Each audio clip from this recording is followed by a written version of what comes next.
Le président du Faso, le capitaine Ibrahim Traoré, s'ouvre une fois de plus à la presse nationale et internationale. Ce soir, nous allons donc avoir l'opportunité d'interviewer le chef de l'État sur sa vision, les trajectoires de la révolution progressiste populaire, les actions posées au quotidien pour la souveraineté, la liberté et le développement du Burkina Faso. Bonsoir, Monsieur le Président. Bonsoir. Merci de nous faire l'honneur de nous recevoir ici au Palais de Koulouba à Ouagadougou donc pour cette grande interview. Alors, chers téléspectateurs, le format de cet entretien est particulier. Au total, 10 journalistes vont se succéder par vague de 2 pour poser leurs questions au chef de l'État. 5 domaines sont concernés par les échanges. Il s'agit de la sécurité et de la défense, de politique et société, de la diplomatie et de l'AES, de l'économie et du développement, et enfin donc de la géopolitique régionale et internationale. Chaque pool donc de journalistes aura entre 15 et 20 minutes pour échanger avec le chef de l'État.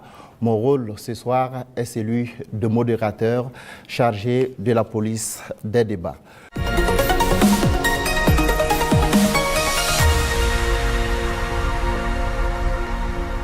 Monsieur le Président, avec votre permission, nous recevons donc le premier groupe de journalistes.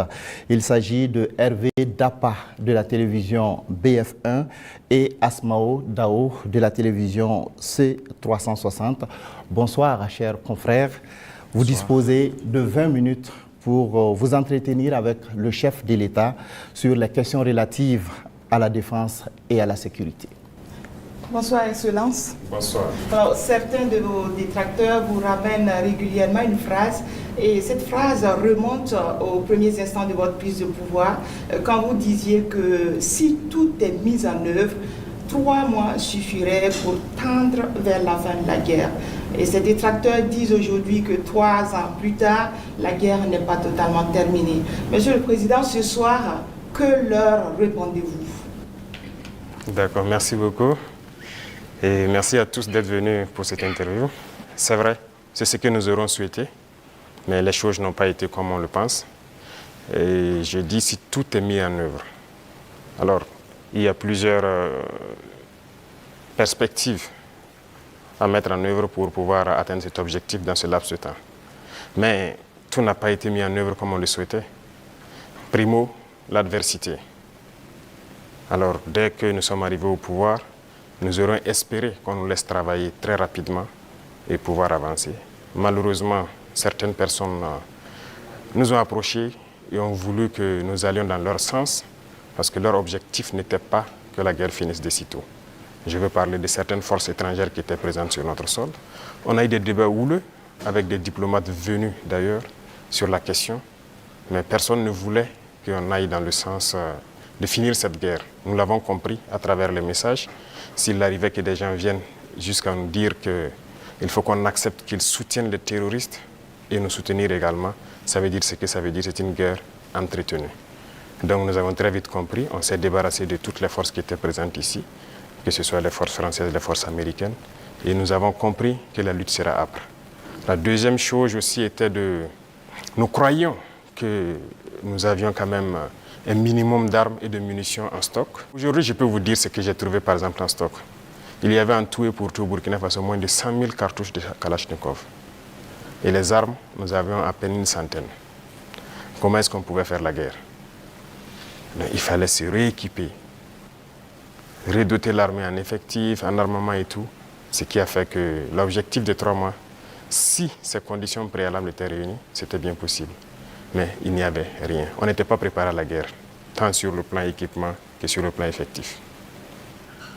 Justement, Monsieur le Président, vous venez de le dire, hein, quand vous prenez le pouvoir, si on veut caricaturer, il y avait plus d'hommes que de munitions dans l'armée burkinabé. Et aujourd'hui, où en est-on avec le programme d'armement de cette armée-là?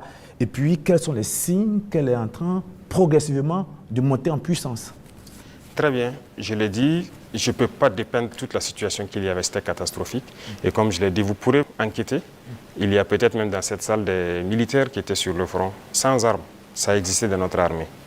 Donc ce sont des situations, on croyait que c'était juste, je ne dirais pas de la mauvaise foi, mais une situation incompréhensible. Pour nous, il y avait les armes et on refusait de doter. Mais quand on a été face à la réalité, très vite, on s'est résolu à chercher d'abord à armer l'effectif qui était là. Et là, ça a été la croix et la bannière. Parce que beaucoup de puissances ont refusé de nous vendre les armes. Et donc, on s'est tourné vers ceux qui avaient envie de nous vendre les armes. Très vite, on s'est équipé. On a recruté les VDP, on a pu payer tout ce qu'on voulait. Le processus, nous avons fait un plan d'équipement pour une montée en puissance. Et comme vous le constatez depuis maintenant 2 ans, les équipements commencent à rentrer. C'est toujours pas fini. Et ça continue de venir. Peut-être que dans quelques jours, vous verrez encore de nouveaux équipements qui seront présentés, qui sont principalement des équipements d'appui. Parce que d'abord, l'infanterie, il fallait l'équiper pour que chaque homme puisse avoir une arme en dotation. Ça, c'était un gros défi. Nous y sommes. On continue de recruter, comme vous le constatez. Chaque année, c'est entre 10 000 et 15 000 hommes qu'on recrute. Ça, c'est un effort considérable. Parce que, quoi qu'on dise, l'adversité est là. Et le volume de terroristes augmente. Parce que les impérialistes recrutent beaucoup de mercenaires qui viennent au Burkina Faso pour combattre. Donc, il faut qu'on s'adapte à la situation. Et maintenant, nous avons notre 3e phase, qui n'est plus d'acheter, mais de fabriquer nous-mêmes. Et nous sommes aussi là-dedans. Donc, c'est ça la montée en puissance. Il faut bien s'équiper, mais aussi créer une industrie de défense. Ça, c'est très important. Dans quelques mois, bien quelques années, on aura ici, nos militaires vont utiliser des armes made in Burkina. Bien sûr. Nous avons la capacité intellectuelle. Il y a de la ressource. Il suffisait juste de chercher. Et voilà. Nous sommes là-dessus. Vous serez surpris sûrement. Alors, Monsieur le Président, cette guerre, est-ce que nous pouvons la gagner? Est-ce que nous allons la gagner? Nous ne pouvons que la gagner. Qu'est-ce qu'on ferait? Soyez sûrs, nous n'irons nulle part et nous allons gagner cette guerre. Je vous ai dit que la menace mue beaucoup, mais nous nous adaptons. Et la force de l'armée burkinabé, c'est que c'est l'une des armées les plus résilientes au monde. La pression que le Burkina Faso a, et je ne pense pas que sur cette terre actuellement, il y a un pays qui a cette pression. Mais nous tenons, nos hommes se battent et nous nous adaptons constamment à la menace. Et nous comprenons d'où vient la menace, comment ça se manifeste, c'est ça le plus important. Et actuellement, je peux vous rassurer que bientôt, nous parlerons d'un albinos noir qui va apparaître. Et vous verrez. Ne me demandez pas de quoi il s'agit, je pense que vous comprendrez plus tard. La guerre va finir et très vite. Justement, pour gagner cette guerre, vous venez de le dire, il faut des armes et il faut aussi des hommes, et surtout des hommes déterminés. La détermination, vous le savez, c'est le game changer majeur. C'est ça qui fait la différence dans toute guerre. En ce moment, au moment où on parle, quel est exactement le moral de nos troupes sur le terrain? Vous avez très bien touché le cœur du problème, la ressource humaine. Les hommes déterminés. Il ne s'agit pas juste de payer de l'équipement, il faut des hommes déterminés. Et si vous remarquez, nous sommes en train de construire une armée de qualité. Et il n'est pas rare que souvent, lorsque nous jugeons qu'un chef d'élément ou bien une unité a failli à sa mission, qu'on les radie et qu'on les poursuive. C'est arrivé plusieurs fois et ça continuera comme ça. Si vous êtes engagé pour être militaire, vous devez accomplir la mission parce que la mission est sacrée pour nous. Et l'autre chose, c'est que malgré la pression, malgré les défis, les hommes continuent de se battre et ils sont très résilients. Si aujourd'hui vous attrapez un soldat burkinabé et le demandez, est-ce que vous voulez que d'autres personnes viennent se battre à votre place ou viennent vous aider, ils vous diront jamais, ils préfèrent mourir. C'est à ce niveau que vous jaugez leur morale.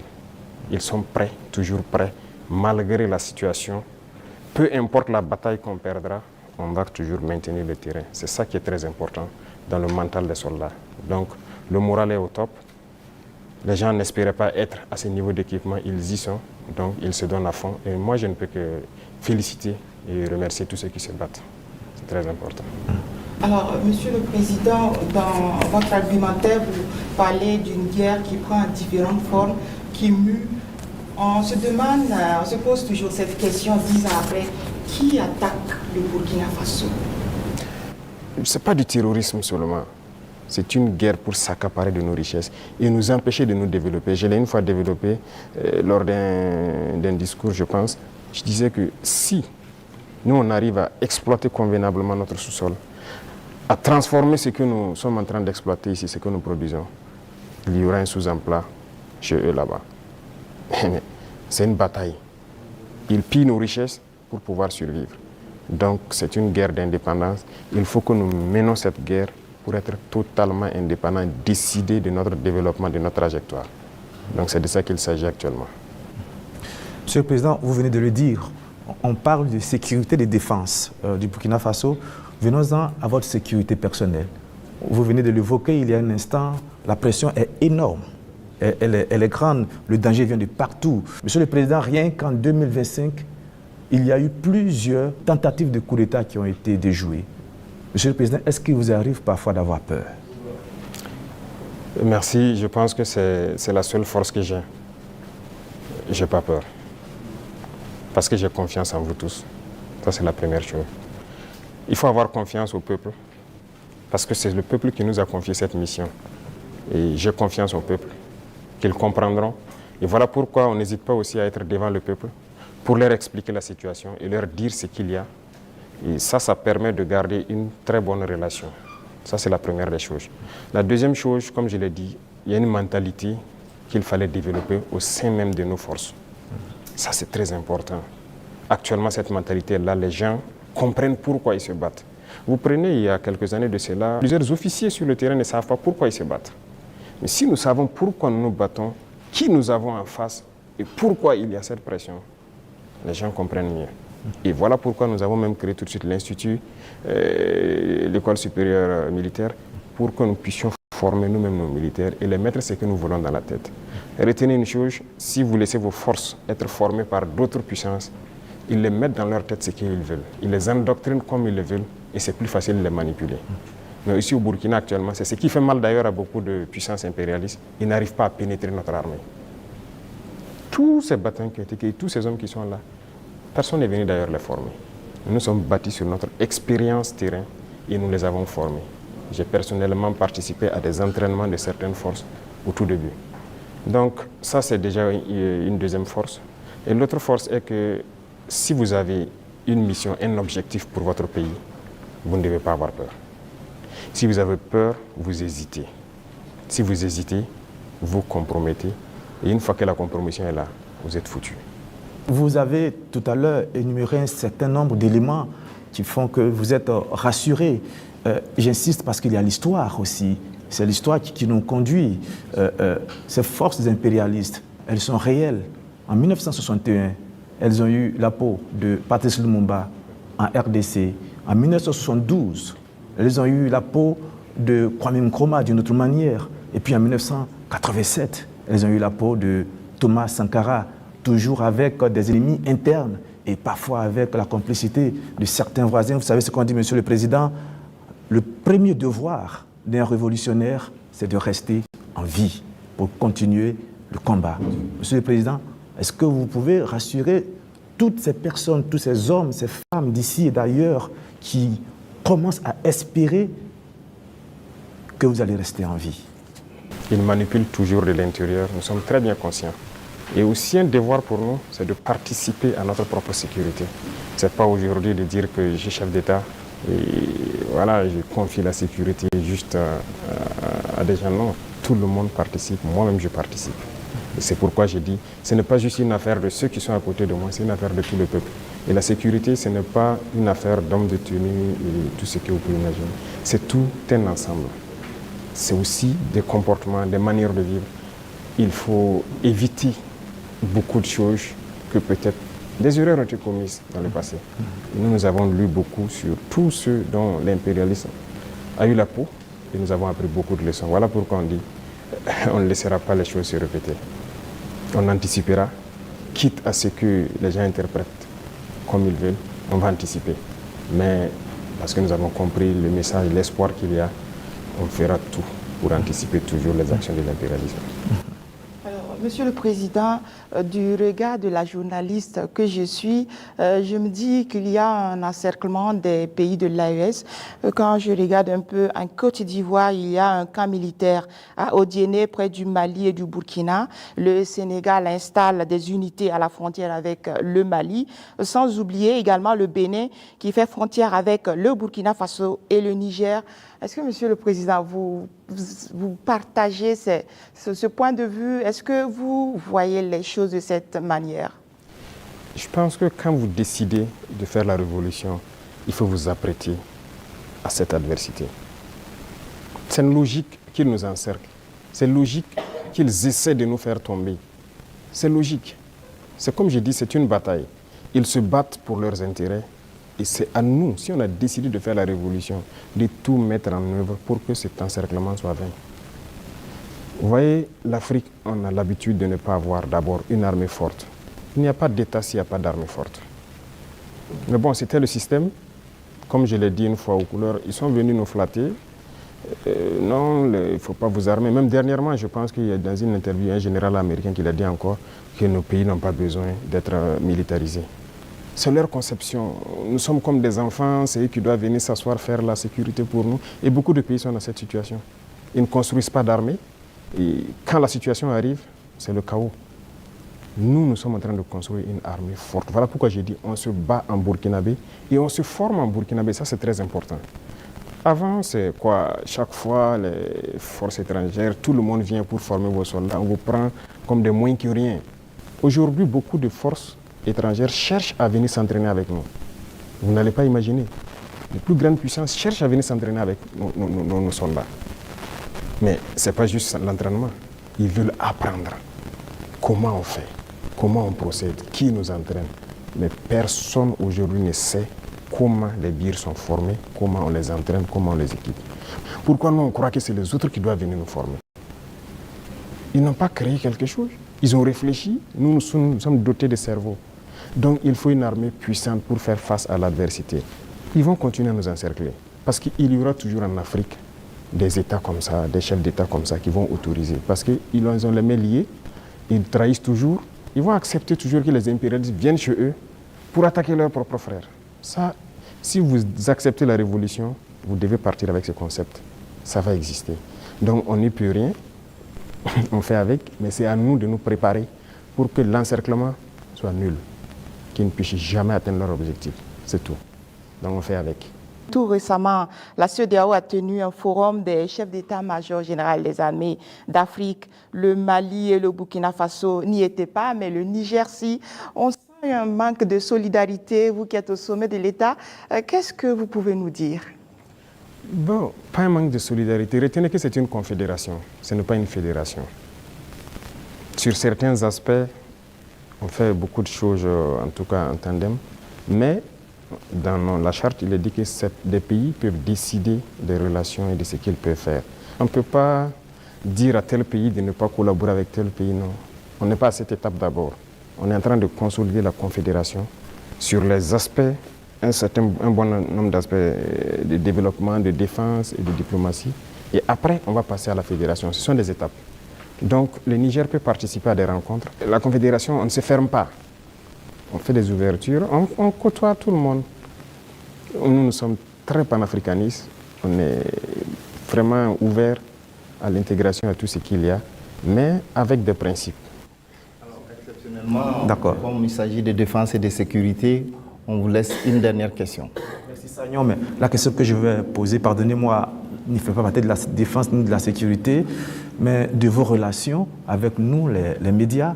Monsieur le Président, est-ce que vous avez un problème particulier avec les médias, donc avec nous les journalistes? Je dis cela parce qu'on a l'impression qu'il y a eu un malentendu. Je parle des médias nationaux, pas des médias internationaux dont certains sont tombés dans la poubelle depuis un certain moment. C'est un fait. Et pas des médias nationaux. On a l'impression qu'il y a eu un malentendu au début et il y a quelque chose, un brouillard comme ça qui est là. Comment vous analysez la situation, Monsieur le Président? Vous savez que je ne suis pas hypocrite. Il y a eu un malentendu. Il y a eu un brouillard au début. Mais aujourd'hui, je dois dire que je félicite beaucoup de médias pour leur travail professionnel. Il faut éviter de suivre le travail de l'impérialisme. Certes, beaucoup parmi vous ont été formés par eux. c'est ça. Vous avez été à l'école du blanc, comme on aime le dire. C'est eux qui vous ont formé au journalisme. Donc moi, je ne vous en veux pas souvent quand les gens essaient de se comporter comme eux. Mais je parle pour que les gens prennent conscience qu'il s'agit de notre patrie. Regardez ce matin, par exemple, lisez les titres des journaux en France. Ils vous diront peut-être il y a une mobilisation pour mettre la pression sur le Premier ministre. Ils ne vous diront pas qu'il y a eu une marche contre le pouvoir ou quelque chose. Mais si c'était au Burkina, vous direz qu'il y a une marche contre le pouvoir. Vous comprenez? Les Français nous appelaient, ils continuent de nous appeler putschistes, juntes et quoi. C'est du français. Mais les journalistes nous appelaient aussi putschistes, juntes ici. Pourquoi suivre les yeux fermés? C'est de l'esclavage toujours. Moi, je veux qu'on quitte cela.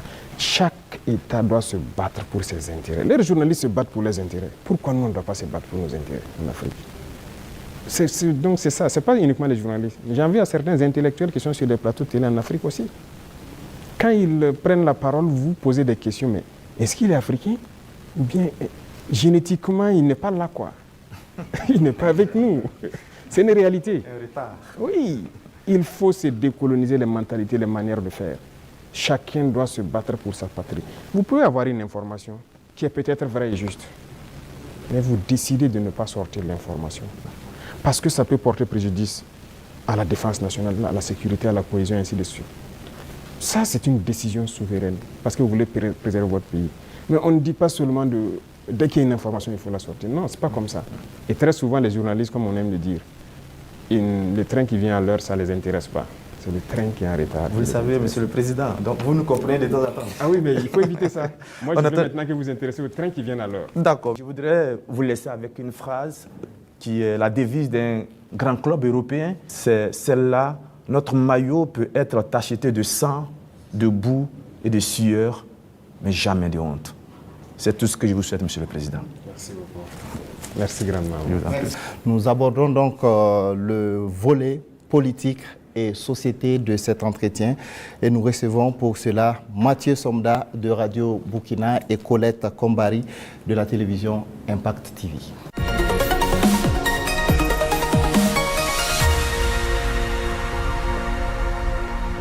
Bonsoir, chers confrères. Vous disposez également de 20 minutes pour échanger avec le chef de l'État sur la rubrique politique et société. Excellence, Monsieur le Président, 30 septembre 2022, 30 septembre 2025, bientôt 3 ans de gestion du pouvoir d'État. Quel bilan d'étape faites-vous en termes de mise en œuvre de votre vision et de votre orientation politique à travers la révolution progressiste et populaire? Il faut dire que nous avons pris le pays sur le volet sécuritaire avec une situation, mais aussi sur le volet économique, politique avec une autre situation. Retenez qu'il y avait beaucoup de réformes à faire. Tellement de réformes qu'on ne pouvait pas les énumérer en un coup. Et donc, nous avions une idéologie que nous avons commencé à mettre en œuvre, la révolution, jusqu'en avril dernier où on l'a proclamée officiellement. Et qui dit révolution, il s'agit de révolutionner tous les domaines de notre vie. Parce qu'on ne peut pas continuer à faire la même chose qui se passait et espérer avoir un autre résultat. Si nous étions dans la continuité, je pense que c'est mieux qu'on laissait les politiciens continuer leurs choses, mais nous avons voulu rompre. Et la rupture nécessite beaucoup d'engagement. Dieu merci, le peuple a compris, les gens ont compris qu'il fallait rompre. Que ce soit en termes de comportement, de pratique, que ce soit en termes de gouvernance, que ce soit en termes d'économie, de commerce et tout ce qui va avec. Et tous les jours, je peux vous dire qu'on continue de découvrir. Parce que le système qui était en place, moi j'aime caricaturer pour dire que c'est comme un gros nœud que nous avons trouvé. Quand vous défaites un autre apparaît. Quand vous défaites un autre apparaît. Donc il y avait beaucoup de maux dans notre société que nous sommes actuellement en train de résoudre. Et Dieu merci, je peux dire que plusieurs choses ont été lancées. Et le bilan, pour moi en tout cas, c'est satisfaisant, même si je pense qu'on peut faire encore plus d'efforts. Voilà. Et si vous souhaitez, domaine par domaine, vous pourrez me poser des questions, parce qu'il y a beaucoup de choses qui ont été entamées. Excellence, la révolution populaire progressiste, il y a eu des explications certes, mais les Burkinabés veulent davantage comprendre quel est le contenu de cette révolution. Le contenu exact, comme je l'ai dit une fois, je ne le dirai pas. Si vous permettez à tout le monde de connaître les détails de ce que vous voulez faire, on peut anticiper sur votre action. Mais nous avons dépeint voilà, les gros points pour que les gens puissent comprendre où nous allons. Alors, si vous remarquez, dans le modèle même de gouvernance, la lutte contre la corruption et la bonne gouvernance, il y a d'abord l'exemple que les gouvernants doivent donner. Et comme je dis, vous ne pouvez pas être là, une catégorie de Burkinabés, parce qu'on vous a confié des postes. Vous, c'est le choix entre les bons whisky et les bons champagnes, pendant que des femmes meurent en allant chercher l'eau à la rivière, elles se noient ou quelque chose, ce n'est pas possible. Donc il y a cette idéologie-là qu'il faut avoir pour pouvoir avoir une société de justice. Tout le monde doit pouvoir avoir accès, par exemple, à l'eau potable. Vous ne pouvez pas, vous, manger comme vous voulez, faire le choix des repas et jeter ce que vous voulez à la poubelle, pendant que d'autres ne peuvent pas avoir un seul repas. C'est ce qui nous a amené à lancer des initiatives dans l'agriculture, par exemple, parce que notre population est en majorité agricole. Mais pendant longtemps, on se rend compte qu'ils sont délaissés. Ce n'est pas nos terres qui sont pauvres, ce n'est pas qu'ils n'ont pas la capacité de travailler. Mais il fallait leur donner aussi ce souffle-là, ce qui nous a amené à créer des initiatives. Aujourd'hui, je pense que le plus important pour moi, lorsque vous rentrez dans les campagnes et que vous posez des questions aux cultivateurs, ils peuvent vous dire que franchement, voilà, ils se sentent bien maintenant. Ils cultivent, il a de quoi se nourrir, et le surplus, il le revend généralement à la Sonagest qui paye, qui fait un stock de sécurité. Et lorsque dans certaines zones ou dans certaines périodes, il y a des soucis, ils le ressortent, ils le vendent à prix bien subventionné, accessible de tous. Donc ça, c'est très important. L'idéologie de révolutionner beaucoup de domaines, quand on prend le domaine même des finances publiques, alors on est en train de digitaliser beaucoup de paramètres, avec beaucoup de difficultés, parce que les gens n'aiment pas ça. Bientôt, par exemple, on va lancer la facture électronique. Déjà, quand on a émis l'idée, mais beaucoup de grands opérateurs sont opposés à cela. Pourquoi ils ne veulent pas la transparence? Parce qu'on a habitué les gens à la tricherie, à voler. C'est comme une norme. C'est ce qui était installé, donc il faut changer tout ça.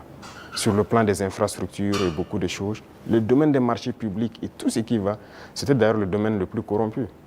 Voilà, vous êtes un entrepreneur, vous venez nous voir, on vous donne le marché, vous surfacturez, et après on se donne quelque chose à l'arrière.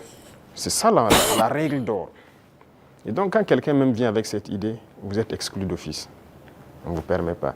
Et si on laissait continuer dans cela, je ne pense pas qu'on puisse s'en sortir. On ne pourrait pas payer des armes, parce que, comme je l'ai dit, si vous ne faites pas des économies d'échelle, vous ne pouvez pas vous équiper. Vous ne trouverez pas une seule banque dans le monde où vous partirez prendre un prêt pour payer des armes. Ça n'existe pas. C'est avec vos fonds propres que vous pouvez vous équiper. En tout cas, nous, on n'a pas eu cette occasion. Et si quelqu'un en connaît, peut-être qu'on est preneur. Et tout ce qu'on est en train d'acquérir, je vous ai dit une fois le montant, ce sont des milliards de dollars. Hein. Comment on fait? Où on a puisé l'argent? Mais cet argent était là. Il fallait assainir le domaine des finances, le commerce et tout ce qui va avec. Et le fonctionnement de nos sociétés d'État, vous avez pu remarquer cette année les résultats de 2024 qui sont au-delà. 2025 est encore meilleur que 2024. Je prends le domaine des hydrocarbures où dès 2023, nous avons fait d'énormes progrès. Avant, c'était des subventions de l'État. Ça veut dire qu'on collectait encore des impôts pour subventionner la société, pour payer le surplus, le manque à gagner et tout ça. Mais maintenant, la société n'est plus dans cette situation. On a épongé toutes les dettes de la société et elle commence à faire des marches. Mais c'est parce qu'il y avait la corruption dans le milieu. Donc il y a tellement de situations, je ne peux pas tout citer. Et donc il faut révolutionner ce domaine aussi par la digitalisation et tout ce qui va avec. L'administration en gros, tout est en train d'être digitalisé pour que les gens n'aient plus accès à l'argent liquide qui circule et que les choses soient transparentes. Vous qui demandez le service, vous savez à quoi ça correspond et vous savez où votre argent part. Les infrastructures, vous êtes témoins aussi, qui sont vraiment un problème crucial. On est en train de révolutionner tout. Donc c'est l'esprit comme ça, de changer de paradigme, faire ce qu'on n'avait pas l'habitude de faire. Donc comprenez ça par cette phrase. Excellence, Monsieur le Président, on est entré dans la révolution progressiste et on y va. mais il y a cette tranche de la population, le politique, qui œuvrait avant. Quelle peut être la place donc de ce politique actuellement dans cette révolution?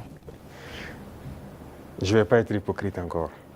Si c'est cette mentalité politique, ils n'ont pas de place dans la révolution. C'est opposé. Regardez comment le Burkinabé était.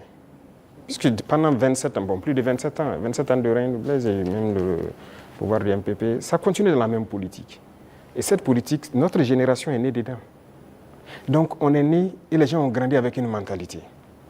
Si tu ne connais pas quelqu'un, tu ne peux pas avoir accès à certains services. Ce qu'on appelle les deals. Tout le monde a évolué avec cet esprit de deal, de corruption, de tout. C'est dangereux, mais c'est la politique qui a mené ça. Parce qu'il y a des entrepreneurs politiques, vous avez entendu parler de ça. Les jeunes qui se lèvent parce qu'ils savent parler, ils savent flatter. Et c'était quoi la politique? C'est quoi la politique en Afrique? Il faut dire la vérité. Quelqu'un qui a l'art de mentir, de tromper, de flatter. Vous voyez tous les vices. Si vous regroupez tous les vices, vous êtes un bon politicien. C'est la réalité. Nous, au village, quand on voit quelqu'un qui est un trompeur, il ne dit pas la vérité, on dit, lui, là, c'est un politicien. C'est comme ça on disait. Donc, il faut que cette mentalité change. Beaucoup ont changé. Beaucoup ont compris, ont changé et marchent avec nous. Maintenant, ceux qui veulent rester dans leur radicalisme politique ancienne, là, ils n'ont pas de place. Ça, on ne va pas se mentir. Sinon, qui ne faisait pas la politique au Burkina? Mais c'est le même peuple. Mais c'est parce qu'on a parlé, ils ont compris, et par les actions, ils voient, ils ont compris, que les gens commencent à changer de mentalité. Et nous voulons changer définitivement les mentalités pour que personne ne pense qu'il faut d'abord appartenir à tel parti pour bénéficier d'une route, il faut appartenir à tel parti pour avoir un forage. Non. Tout le monde au Burkina doit bénéficier des bienfaits de la nature du Burkina et du travail du gouvernement. Donc la politique, moi je disais que la manière de la faire, ça divise. Et ça donne des avantages particuliers à un groupe et l'autre groupe n'a pas d'avantage. Donc non, il faut qu'on arrête ça. Donc beaucoup ont changé, beaucoup. Il y en a qui sont dans des postes de responsabilité. On nous interpelle même que non, lui là il a milité dans tel parti. Je dis aux gens non, on n'est pas là pour diviser. On est là pour unir. Tant que la personne a compris et veut faire le travail comme on le veut, on le met. Comme il y en a aussi qu'on a responsabilisé à des postes, et 2 mois, 3 mois, vous avez vu qu'on les a cherchés. Parce que s'il vient et qu'il continue de vouloir faire la même chose qu'il faisait, on va te chercher et on va te punir. Donc c'est un changement de mentalité que nous voulons. Tous ceux qui changeront de mentalité sont les bienvenus dans le bateau. Mais si vous voulez continuer à fonctionner comme la politique ancienne, vous n'avez pas de place dans la révolution. Excellence, vous l'avez dit plusieurs fois, il faut de l'ordre et de la discipline pour le développement du FASO. Le recyclage des jeunes a déjà commencé. Comment enrôler les autres couches de la société? Voilà, très bien. Ce programme, c'est un vaste programme que nous n'avons pas voulu détailler. Mais j'en ai parlé une fois lors d'un de mes entretiens, qu'il y a un vaste programme en cours. Il faut commencer. En fait, les jeunes, c'est bien, mais ce n'est même pas eux notre cible, ce sont les plus petits. Les plus petits, c'est eux notre cible. Après la mort de Sankara, vous avez suivi, on a cherché tous les travailleurs des garderies. Certains même sont décédés, malheureusement, mais les garderies se sont fermées. C'est le privé peut-être qui se débrouille, qui ouvre quelques maternelles et tout. Et bon, l'école est devenue autre chose. Vous savez, si vous voulez une société qui va être combative et compétitive demain, il faut miser sur les enfants. Aujourd'hui, moi j'ai séparé les 2 ministères pour que le ministère de l'enseignement de base prenne en compte ce volet. Vous voyez, on a lancé dans le concours normaux beaucoup de recrutement pour l'encadrement de la petite enfance, mais on vient de lancer encore de manière exceptionnelle ceux qui ont déjà été formés, qu'on veut recruter pour que cette année on commence un certain programme. C'est eux la cible et on va y arriver. Nous avons un programme pour qu'on puisse commencer une certaine éducation patriotique, civique au niveau des plus petits. Et une fois que c'est ancré là-bas, nous avons de bons citoyens demain. La jeunesse aussi, on le fait avec. Les bacheliers, on les a fait rentrer en immersion. Ils avaient peur au début, mais je pense qu'ils ont compris beaucoup de choses. Ils doivent être plus solidaires, humbles. Ils doivent comprendre le Burkina. Parce que quelqu'un qui est né, excusez-moi, à Ouaga 2000 ici, qui est dans... Voilà, il dort dans le lit qu'il veut, il se plaint même que le matelas n'est pas bien, Le matin, il a le choix du petit déjeuner, ce qu'il veut. À l'immersion, il dort par terre, sur la natte. Il comprendra qu'il y a d'autres Burkinabés qui dorment par terre. À l'immersion, il n'a pas le choix du petit déjeuner. S'il y en a, il y en a. S'il n'y en a pas, il mange ce que les autres mangent. Déjà, dans sa tête, il comprend qu'il y a deux faces du Burkina Faso. Et j'ai dit à l'immersion de les priver. Il y a des jours où ils auront 2 repas, des jours 1 repas et des jours sans repas. J'espère qu'ils l'ont fait. C'est pour qu'ils comprennent la vie. On est jeunes, mais si on a atteint cet âge et qu'on n'a pas compris qu'il y a plusieurs types de Burkinabés, c'est dangereux. Il faut que les jeunes comprennent qu'il y en a qui n'arrivent même pas à s'offrir un repas.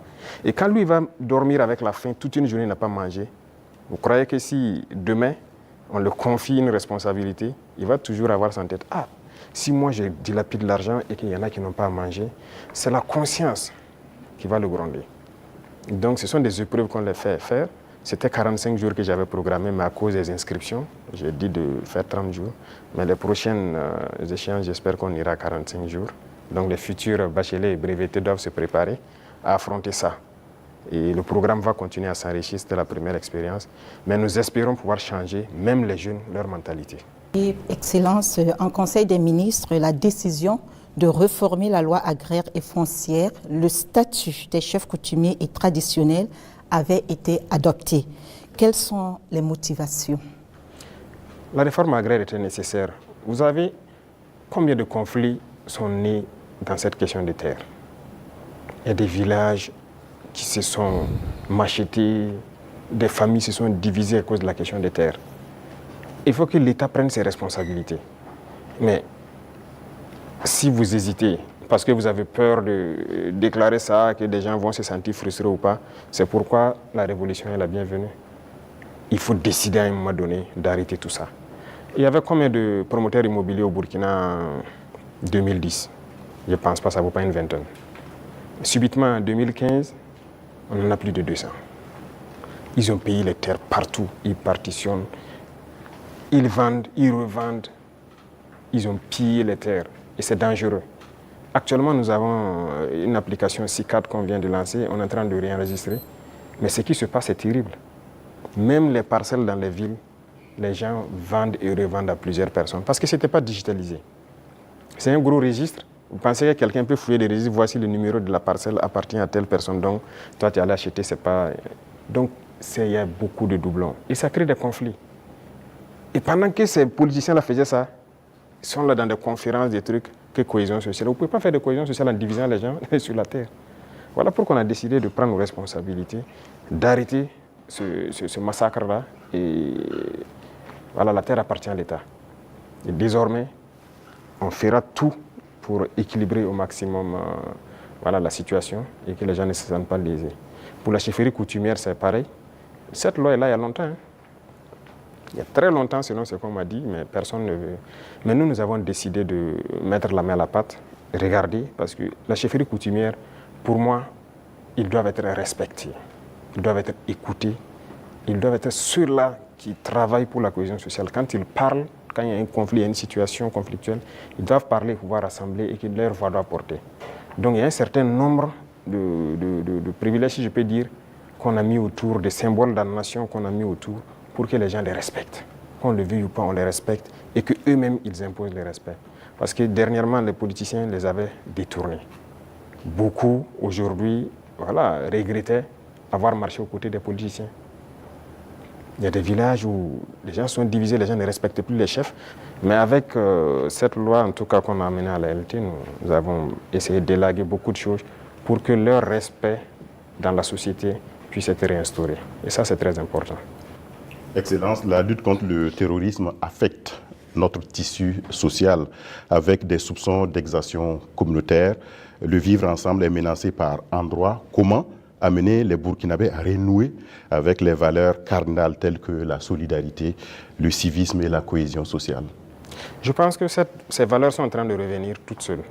Au contraire, la guerre a forgé aussi à ce que les gens comprennent beaucoup de choses et les gens commencent plus à s'unir. Vous savez, les inégalités sociales créent plus de problèmes de cohésion sociale que le terrorisme. Il y avait trop d'inégalités sociales. Je disais à certains, j'ai dit, écoutez, vous avez mangé à votre faim, vous allez vous asseoir comment avec elle qui n'a rien mangé pour parler de cohésion sociale. Ce n'est pas possible. C'est la même situation que je vous ai pris tout de suite. Il faut essayer au maximum de mettre les gens à un certain niveau. Tant qu'il y a la richesse, que ce soit bien réparti. Ça, c'est le premier pas. Les cas d'exaction et tout ce qu'il y a, il faut faire attention. Il y a beaucoup de gens qui ont donné des allégations. C'est dernièrement, quand on a vu le cas à Solenzo, ils ont sorti des images, parlé. On n'a rien dit, on s'est calmé. Quand ils ont fini de chanter, on a montré les civils qu'ils disaient que les forces ont tués ont été transportés jusqu'à Ouagadougou ici, mis en sécurité. Ah, si on les a tués, pourquoi ils sont à Ouagadougou? Comment ils se retrouvent à Ouagadougou? Souvent, c'est fait à dessein. Ils inventent tout ce qu'ils veulent inventer avec leurs ONG, leurs médias et tout. Mais on laisse, quand ils finissent, on montre la vérité. Voilà. Les terroristes ont pris des civils comme boucliers humains, certes, mais les forces ont pu faire la distinction. Et après le combat, ils ont rassemblé les civils à Solenzo. On a dépêché les moyens nécessaires pour les transporter, venir. Et ils ont été présentés devant tout le monde. Ce sont des centaines de civils. Ils ont témoigné. Donc, il faut qu'on fasse attention aux récits de certaines personnes qui veulent juste développer des thèses. Et leur objectif, c'est de nous diviser. Mais nous, on ne doit pas tomber dans ce piège-là. Voilà. Excellence, on a constaté cette année une reprise du dialogue social entre le gouvernement et les syndicats après plusieurs années d'interruption. Quel message donc renvoie votre gouvernement avec ses partenaires sociaux quand on sait que la situation était tendue entre le gouvernement et les syndicats?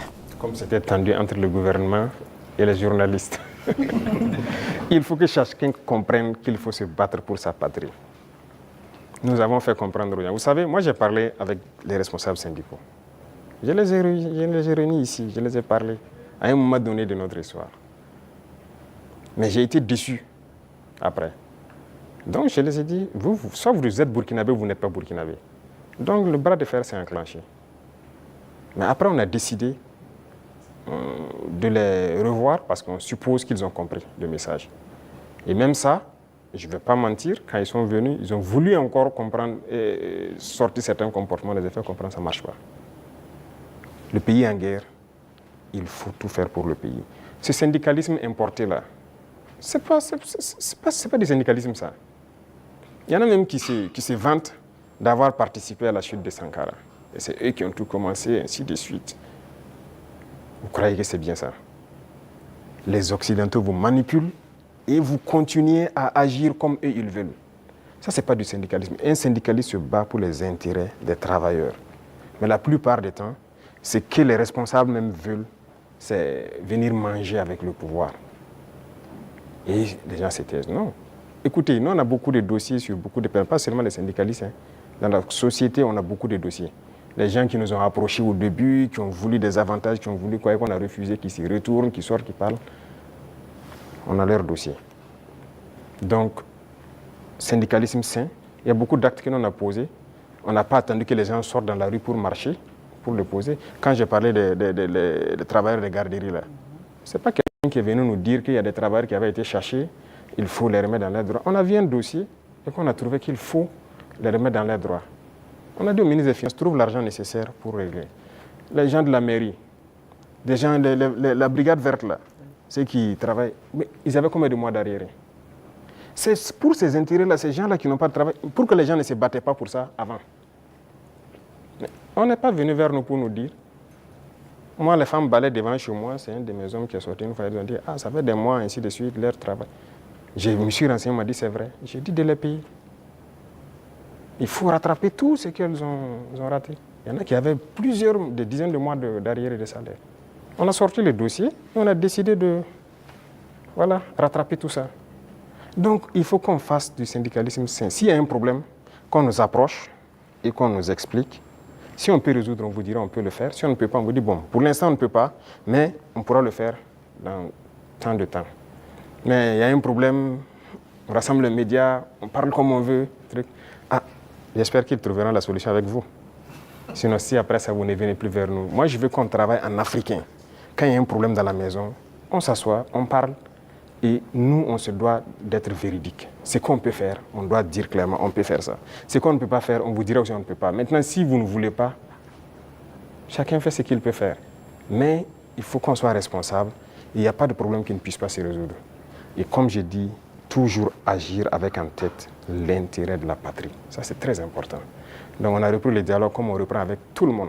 On n'a pas rompu le dialogue avec qui que ce soit. Tout le monde est la bienvenue. Merci, chers confrères. Le temps imparti donc à cette rubrique est arrivé à échéance et même largement dépassé. Nous disons merci donc pour cette série de questions consacrées au volet politique et société.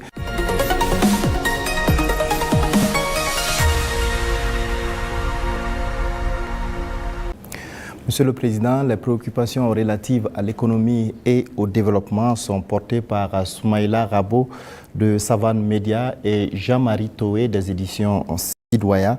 Bonsoir, chers confrères. Vous disposez également de 20 minutes pour vous adresser au chef de l'État. Bonsoir, Monsieur Sayon. Monsieur le Président, malgré la crise sécuritaire et la conjoncture internationale, l'économie burkinabé se porte bien. Avec 1,5 de progrès sur le taux de croissance économique en 2024.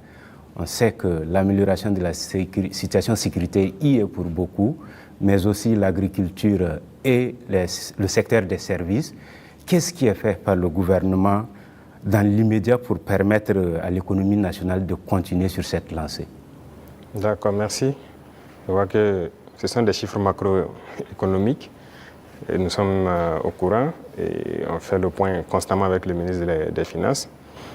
Il y a des efforts qui sont faits. C'est vrai qu'il y a des zones qui ont été sécurisées qui nous permettent de produire. Et donc la production agricole a beaucoup grimpé, ce qui permet une transformation au niveau des petites unités que nous avons, mais aussi de l'exportation pour les excédents de certains produits. Donc ça contribue beaucoup à la balance commerciale. Il y a aussi la question même de l'exploitation minière. Donc il y a un certain nombre de mines qui avaient arrêté l'exploitation, si vous vous souvenez, d'autres en 2020, d'autres en 2018 même, mais qui ont repris aussi. Et tout ça, ça contribue donc à cette croissance-là. Et nous poursuivons dans ce sens. Et actuellement, si vous voyez par exemple le secteur minier, la tendance du gouvernement, c'est d'exploiter notre or nous-mêmes. Donc il y a des mines qu'on vient de reprendre le contrôle, et on continuera à reprendre le contrôle petit à petit, ou à co-exploiter avec les sociétés qui sont déjà là. Parce que la règle, c'était quoi? Quelqu'un vient, il prend le permis, il l'exploite, 10% au gouvernement et le reste, c'est pour lui. Et d'ailleurs, 10%, on n'a pas de contrôle. Donc tout ça, actuellement, on est en train de reprendre le contrôle vraiment pour s'assurer qu'est-ce qu'il sort de notre sous-sol et prendre aussi une part importante. Donc tout ça contribue donc à la croissance économique, vu aussi les initiatives qu'on a lancées dans le domaine agricole. Beaucoup d'autres spéculations ont été donc financées et ça permet en tout cas une bonne croissance. Mais pour moi, le plus important, c'est quand souvent le ministre des Finances apporte les chiffres. Je dis, bon, c'est très bien, mais j'envoie quelqu'un, va au marché, tu vois, ce qu'on appelle Anampa Moré. Ça coûte combien une boîte de maïs, ça coûte combien une boîte de mil. Et va aussi dans tel, je prends les informations. Si le coût a baissé, on sait qu'il y a un impact sur la population. C'est ça qui est le plus important. Donc ce travail, on le fait constamment et les services de renseignement même sont mis à contribution pour qu'on ne dise pas un chiffre macroéconomique qui a une croissance de 1,5, mais qu'il n'y ait pas d'impact au niveau donc, des couches vulnérables surtout. Donc on continuera cette progression s'il plaît à Dieu. Monsieur le Président, si la volonté c'est de soulager davantage le panier de la ménagère et améliorer le pouvoir d'achat du consommateur, peut-être faut regarder du côté de la SONABI, la Société nationale burkinabé d'hydrocarbures, que vous avez trouvé déficitaire en fin 2022 et qui est aujourd'hui pratiquement surliquide, parce que c'est la championne des sociétés d'État. C'est la moitié des bénéfices de 2024 réalisés par les sociétés d'État. Est-ce qu'il ne faut pas maintenant diminuer le prix du carburant? D'accord, merci. Je pense que c'est une question que les gens peuvent se poser. C'est très bien, on a fait des progrès, mais quand est-ce qu'on a équilibré et qu'on a commencé à avoir des bénéfices? Qu'est-ce qu'on a fait? Ça, c'est très important à comprendre. Et l'autre chose, c'est que est-ce que ces bénéfices ne participent pas à quelque chose d'autre au profit donc, des populations? Je prends un exemple. On est en train de créer des brigades de construction des routes au niveau de chaque région. Vous voyez notre réseau routier, déjà ce qui est existant est dégradé, même la RN1, si vous quittez ici jusqu'à surtout la zone de Kokologo et tout ça, c'est carrément dégradé. Ça veut dire qu'on a un besoin important d'investissement donc, dans le secteur des infrastructures routières. Et la SONABI doit participer beaucoup. Je viens de leur confier cette nouvelle mission parce que le carburant qui va ravitailler les différentes brigades, même le bitume et tout ça, la SONABI va devoir s'en charger. Si on baisse, le rythme va baisser. Mais vous voulez qu'on aille vite ou pas? Et il y a aussi une question de, je ne dirais pas de comparaison. Vous voyez, le carburant se retrouve moins cher au Burkina que certains pays côtiers. Nous, on part chercher le carburant là-bas, on fait le transport jusqu'au Burkina, mais c'est moins cher par rapport à ces pays. Vous pouvez expliquer ça? Si on doit monter à leur niveau, on fera beaucoup de marge. Et là même, je peux vous dire qu'on pourra bitumer beaucoup plus de routes qu'on le pense. Mais on garde toujours comme ça parce qu'on veut aller vite. Aujourd'hui, vraiment, il faut remercier le peuple et les amis du Burkina Faso. Beaucoup de gens contribuent, par exemple, la façon Mebo pour embellir les villes, pour faire les routes et tout ça. Mais à un moment donné, le gouvernement aussi, d'abord, a commencé par financer, mais on va devoir financer pour que le rythme continue. Donc c'est une symbiose entre nous et le peuple. Et je pense que s'ils comprennent l'effort qu'on fait, là où leur argent part, les gens doivent comprendre que bon, on peut rester sur cette ligne. Quand on atteindra un objectif donné, on va pouvoir baisser, ça c'est logique. Personne ne va être riche et vouloir que ses enfants vivent dans la misère, si je peux dire ainsi. Donc les richesses seront partagées, mais nous avons du retard et on doit rattraper le retard. Tout de suite, par exemple, je vous disais qu'on ne peut pas continuer à payer l'équipement militaire, il faut qu'on produise. Et pour produire, vous avez besoin de construire des usines. Vous n'irez pas quelque part demander un prêt pour construire une usine de ce genre ou quoi. Non, personne ne va vous donner ça. Même les équipements qui constituent même l'usine, personne même ne veut vous vendre. Donc ça, c'est à l'interne. Il y a beaucoup de choses qu'on fait. On ne vous donnera pas de prêt pour ça. Et regardez tous ces équipements de façon ou quoi. C'est combien de milliards? Ce n'est pas le prêt de quelqu'un. C'est l'argent du contribuable. Donc ce sont des choses, nous-mêmes, on a souhaité pour aller vite. Vous croyez que si j'avais un prêt de 200 milliards en 2023, moi j'équipais tout le Burkina Faso en 2023? Mais personne ne veut vous donner des prêts sur ce volet-là. Donc finalement, c'est l'argent du peuple qui équipe le peuple. Donc il y a beaucoup de domaines, on le fait nous-mêmes. Et donc ça a besoin d'un minimum de sacrifices. Quand on va atteindre le niveau, ne soyez pas surpris. Dès qu'on se sentira que voilà, on peut le faire, on va le faire. Alors, Excellence, dans le secteur des infrastructures, avec l'ONBA, Faso Mebo, tout comme dans les industries avec Faso Kosam, les usines de tomates, la SM Sosico, les mines, l'État est de plus en plus présent. Est-ce que l'État n'est pas en train de se substituer au privé? Ah, ça c'est une très bonne question. Alors, il faut faire un choix. Ça, c'est une chose. Et l'autre chose, il ne faut pas voir ça comme ça. Le privé a toujours des domaines d'activité. Mais il faut avoir cette capacité de s'adapter. Il y a des choses qui doivent revenir à l'État. Mais c'était donné au privé. Pourquoi? Bon, nous, on n'a pas d'élection à financer, on n'a pas de compte à ouvrir ailleurs pour sécuriser quoi que ce soit. Ça ne nous intéresse pas tout ça. Donc ça fait que nos rapports avec le privé sont de plus en plus sains. Chacun fait ce qu'il doit faire, paye ses impôts qu'il doit payer. Et nous les disons chaque fois de s'adapter. Quand on prend le secteur minier, moi j'ai rassemblé les opérateurs, je les ai dit, investissez dans les mines. Beaucoup n'ont pas compris. Il y a un en tout cas qui a commencé à investir. Et je pense que dernièrement, je l'ai reçu, on a dit que moi je l'ai ouvert les yeux, qu'il ne savait pas qu'il y avait l'argent là-bas. Pour lui, c'est l'import-export. Il dit l'import-export, vous ne faites que sortir nos devises. Et le peuple ne travaille pas. Ça, c'est un exemple. Donc, il est en train de se muter un peu. Moi, le ministre de l'Agriculture, vous vous souvenez, il a fait des sessions à Bobo, il a rassemblé les opérateurs économiques quand on voulait lancer les Bagré Pôles et tout ça, la relance de l'activité, l'offensive. Mais je peux vous dire aujourd'hui, personne n'a investi.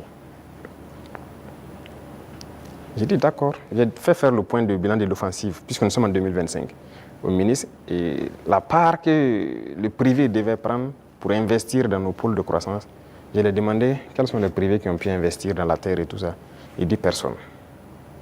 C'est ceux qui étaient déjà dedans, les producteurs de semences, ces trucs qu'on a d'ailleurs encouragé, les coopératives, c'est eux qui ont continué. Mais les grands opérateurs, je leur dis, oui, il ne faut personne. Je dis, d'accord, très bien. Ne soyez pas surpris que demain je dise, personne ne prendra de l'argent pour amener à l'extérieur pour payer du riz venir. Vous investissez pour cultiver le riz. Il faut savoir muter. Il faut savoir s'adapter à l'idéologie de ceux qui dirigent. Donc le secteur privé aura toujours quelque chose à faire. Mais il faut s'adapter au contexte. Parce que si on laisse tout aux mains du privé, il n'y aura pas de pays. C'est ce qui était déjà là. Quand on prend le CCVA, lequel d'entre vous n'a pas de véhicule qu'on contrôle? Vous osez prendre votre véhicule rouler sans visite contrôle technique? La police va vous arrêter. La police, c'est qui? C'est le peuple qui paye, c'est ceux qui sont mandatés pour faire cette police par le peuple. Si la police doit contrôler des véhicules pour vous obliger à prendre la visite technique, et cette structure appartient à un privé, a été privatisée. De l'argent, je dirais gratuit, privatisé. Vous trouvez ça normal? La Sosuco, c'était privatisé. Beaucoup de sociétés sont privatisées. Mais ça peut faire rentrer de l'argent pour l'État et que l'État doit travailler pour tout le monde. Si vous privatisez tout, on fait quoi? L'État gagne l'argent où? On ne veut pas construire notre pays? On veut rester comme ça, dans ce qu'on connaît là? Nous, on veut construire. On veut produire, on veut que tout le monde vive bien et en paix. On veut voir nos enfants dans d'autres types d'écoles. On veut que notre pays se développe. Et pour ça, l'État doit être responsable et prendre ses responsabilités dans certains domaines. Même le secteur des mines, on est en train de racheter. Il y a les deux premiers mines qu'on a décidé de racheter, ce n'est pas qu'on a retiré, on a racheté. Et vous avez suivi, c'est près de 100 milliards. Mais c'est l'État qui a payé pour racheter ces mines. Et c'est nous exploitons maintenant. Et on fera comme ça. Même les parts que je dis qu'on va prendre, on va racheter des parts. Il faut que l'État soit fort. Si l'État n'est pas fort, vous n'avez pas de pays. Ça, il ne faut pas se leurrer. Le capitalisme ne peut qu'être sauvage. Si vous laissez le capitalisme se développer à un certain niveau, finalement, vous allez vous perdre. Vous, si vous faites une industrie tout de suite pour fabriquer je ne sais pas quoi, vous voulez faire du profit. Au début, vous pouvez mettre une usine qui emploie peut-être 500 personnes. Et au fur et à mesure, vous robotisez. Finalement, votre usine, vous n'avez que 10 personnes devant un ordinateur qui travaille. Les 490 sont au chômage. Nous, on est contre ce système. On régule aussi. Certes, digitalisé, mais une certaine robotisation, on est contre. Donc, on a une idéologie qu'on va dérouler au fur et à mesure, mais il faut que les gens s'adaptent à l'idéologie. C'est pour le bien-être de tout le monde. Sinon, on va se retrouver dans des situations très inconfortables. Voilà. Monsieur le Président, est-ce que ça veut dire que vous attaquez à l'économie de marché, qui est enseignée aujourd'hui en sciences économiques et avec lequel les systèmes, les jeunes économistes grandissent? Parce qu'aujourd'hui, l'État vend du yaourt à travers Faso Kosam. Vous avez annoncé les Fasoyards. On se demande quand vous allez ouvrir les premières boutiques. Tout ça, vous prenez progressivement la place du privé. On ne sait pas quand ça va s'arrêter. D'abord, j'ai dit au ministre de l'Enseignement supérieur de me changer. D'abord, la carte universitaire a changé, mais le curricula de changer tout. Pourquoi on doit forcément apprendre leur manière de faire l'économie? On n'est pas en mesure de créer. Est-ce que c'est Dieu qui est descendu, encore, comme j'aime le dire, créer, asseoir des gens, créer l'école? Ce sont des gens qui ont inventé, qui ont créé des concepts et qui ont créé l'école. Ce sont des êtres humains qui ont créé l'école. Donc, qui ont mis des programmes, ainsi de suite. Le programme aux États-Unis est différent du programme en France, différent du programme en Angleterre, ainsi de suite. Chacun a sa manière d'enseigner sa population pour atteindre le niveau qu'on souhaite. Donc, nous aussi, on va créer notre modèle. Justement, c'est ce qui nous met en retard. Malheureusement, notre modèle d'école n'est pas bien. On a pris pour les autres, adapté, et finalement, on forme quoi? Ok, on forme beaucoup d'économistes dans ce concept. Mais est-ce que ça marche? Est-ce que ça marche? Ok, nous, on est en train de changer de système. Est-ce qu'on fait des progrès ou pas? C'est là la question. C'est toute la question comme ça. Il a parlé de l'ONBA, de trucs. Il y a des barrages qui étaient endommagés depuis des décennies, ensablés ou quoi. Cette saison, l'eau est dedans.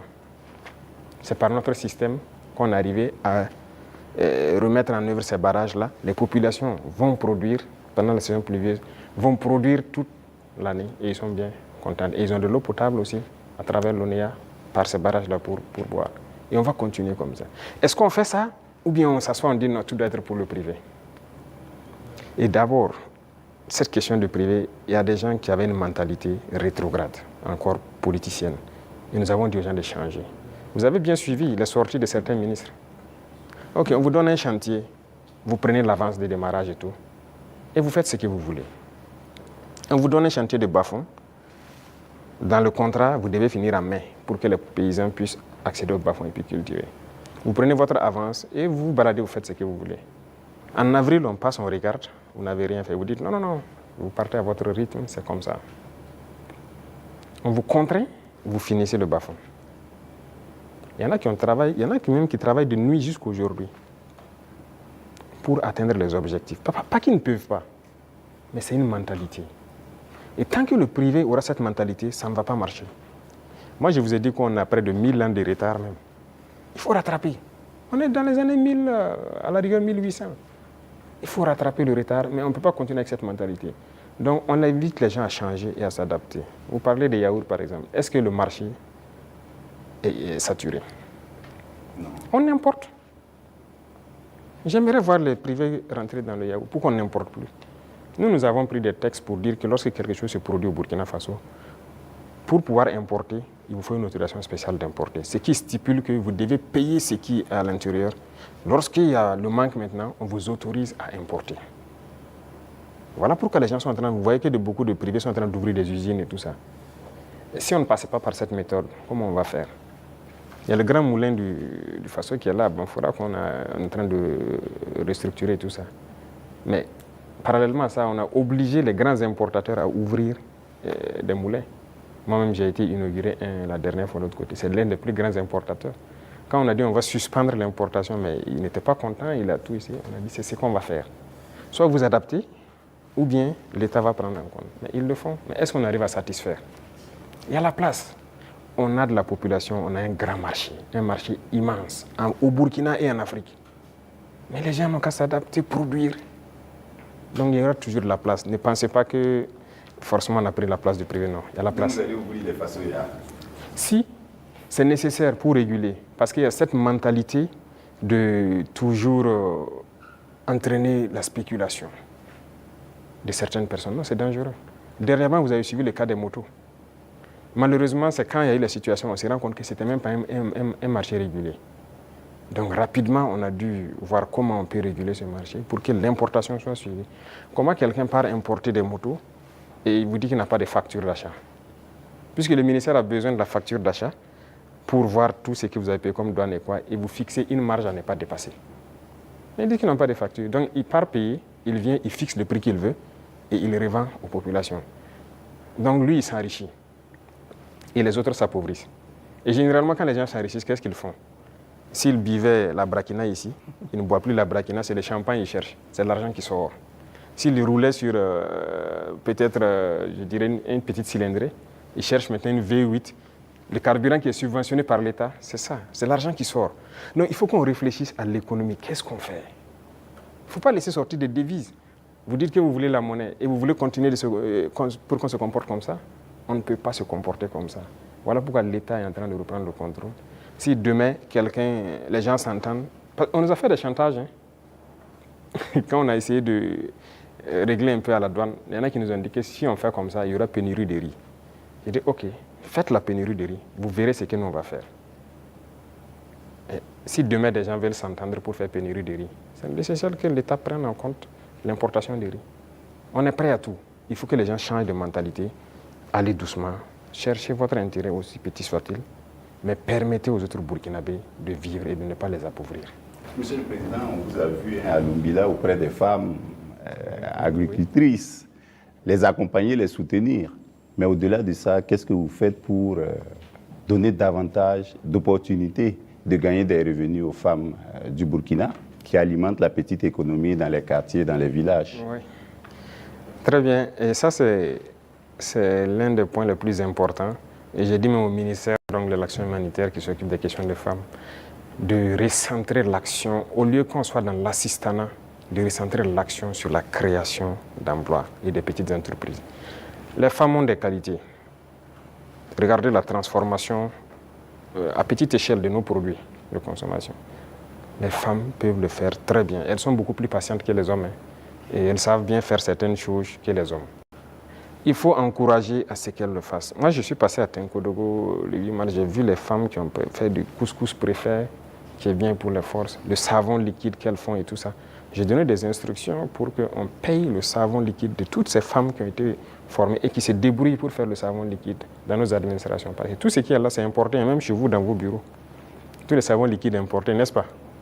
C'est pas normal, pendant que nos mamans fabriquent ça. Et quand j'ai dit de le faire, en temps, on m'a revenu que non, elles n'ont pas de structure formalisée. J'ai dit, je ne veux rien comprendre. Trouvez la formule, c'est leur savon, vous payez. Et vous amenez. Que question d'emballage ou quoi. Même si moi, vous m'amenez dans mon bureau avec les bidons recyclés des eaux de boisson, là, je vais utiliser. Ce n'est pas grave. En attendant qu'on ait ce qu'on... Pourquoi on veut le luxe? Acceptons nos réalités, transformons ce dont on a besoin et consommons ça. Et on va évoluer au fur et à mesure. Une dame qui peut se transformer du savon à petite échelle, si on l'accompagne en lui donnant des marchés trucs, demain, elle peut avoir une grande entreprise qui produit et qui exporte. Voilà la mentalité qu'il faut qu'on développe. Et donc, j'ai dit au ministère là, de ne plus être là dans, vous voyez, l'action humanitaire, l'assistanat, non. Il faut recenser le problème des femmes. On a beaucoup de produits qu'on est en train de faire aujourd'hui. On peut transformer, même à petite échelle, et trouver une formule de rassembler. J'ai discuté avec des femmes à Bobo. J'ai dit, par exemple, les produits oléagineux, les femmes peuvent produire l'huile brute par coopérative et trouver des gens qui ont un certain niveau, qui mettent une raffinerie en place.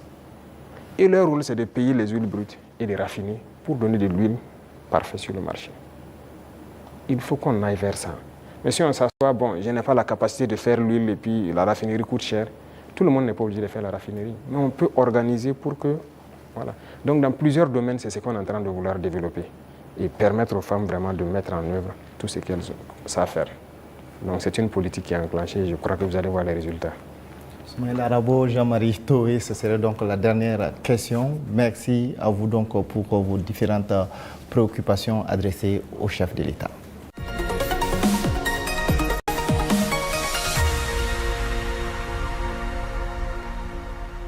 Excellence, nous accueillons à présent Sekou Tangara de la télévision Africab et Abdou Zouré de Faso 7. Ils vont échanger avec vous sur des sujets en lien avec la diplomatie et l'AES. Bonsoir, chers confrères. Alors, vous disposez pour ce volet de 15 minutes. Merci, Sagnon. Monsieur le Président, l'Alliance des États du Sahel a 2 ans.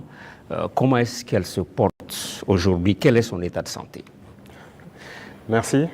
Je dirais que l'évaluation de l'état de santé, c'est à travers la population qu'on peut le sentir. Et à travers la population, je pense qu'elle se porte bien. Parce que l'AES n'appartient pas aux dirigeants, l'AES appartient au peuple. Et les peuples ont adhéré. Ça fait que c'est exceptionnel ce qui se passe. L'AES a pu unir, rapprocher les peuples et c'est ça le plus important. Donc on rend grâce à Dieu. C'est un enfant de 2 ans. On a l'impression que la tête est là, les pieds aussi. Mais Monsieur le Président, on a l'impression que les bras ne sont pas encore là. On parle d'agence d'exécution, de maître d'ouvrage. Il était question de transformer l'autorité du Liptako Gourmand en agence d'exécution. À quand est-ce que les populations de l'AES pourront voir ces projets de développement, les projets structurants au bénéfice des populations? Très bien. Je pense que là, c'est une mutation qui est en cours. Ce n'est pas définitif d'abord. Il y a toujours la réflexion, parce que c'est un administrateur provisoire qui est là. Et il faut réfléchir comment on peut la rendre effective en agent d'exécution. Donc c'est une réflexion qui progresse toujours. Parce qu'il ne faut pas faire les erreurs de reconduire les mêmes institutions. Si on se calque sur les mêmes institutions qui ont échoué, ça ne va pas marcher. Et quel type de projet on veut faire pour une population? Qu'est-ce que la LG faisait et qu'est-ce que nous on veut maintenant? La routine, c'est quoi pour certains agents d'exécution ou quoi? C'est de voir les bailleurs de fonds, réunir les financements pour des projets. Mais ça veut dire des prêts pour les populations. Est-ce que c'est ce que nous voulons? Je ne pense pas. Nous partons d'une question endogène. Et si on dit endogénéité, voilà pourquoi la banque d'investissement, si vous remarquez, le prélèvement est fait pour qu'on puisse ravitailler la banque d'investissement. Il faut que si nous voulons qu'elle fonctionne, que si elle a besoin de faire des projets dans l'espace, que la banque puisse a priori financer. Mais si c'est pour constituer une agence et repartir chez les mêmes impérialistes pour aller se mettre à prêter l'argent pour certains projets, peut-être qu'ils n'ont même pas la même vision que nous, ce n'est pas évident. Donc la réflexion est toujours en cours, ce n'est pas définitif. Monsieur le Président, l'AES c'est aussi la lutte contre le terrorisme. Aujourd'hui, où en sommes-nous avec la force conjointe et quelles sont les actions fondamentales qui ont été posées sur le terrain? Alors, la force conjointe, nous avons fait l'architecture comme vous avez pu le voir. Le poste de commandement est installé à Niamey. Et actuellement, il s'agit d'équipement des premières unités. Par exemple, le Burkina Faso, le premier bataillon est prêt. Et les équipements aussi de ce bataillon sont là. Et nous sommes en train de former le deuxième bataillon qui, peut-être dans 2 mois, comme ça, seront prêts. Et chaque pays, le concept est que chaque pays commande les équipements. On a arrêté un format d'équipement que chaque bataillon doit avoir. Donc, il faut les commander pour qu'on puisse les armer. Et comme je l'ai dit, jusque-là, on ne fabrique pas certains équipements. On est obligé de commander. Et vous voyez comment le monde est fou. Tout le monde prépare la guerre. Vous pouvez commander aujourd'hui un équipement, on vous donne 4 mois, 6 mois, 8 mois, souvent même des années. Donc on est obligé de faire avec. Et qui de force conjointe, ça demande une communication importante. Et donc vous comprenez toute la logistique en termes de transmission qu'il y a derrière. Il faut que ce soit parfait. Donc voilà pourquoi on ne précipite pas les choses.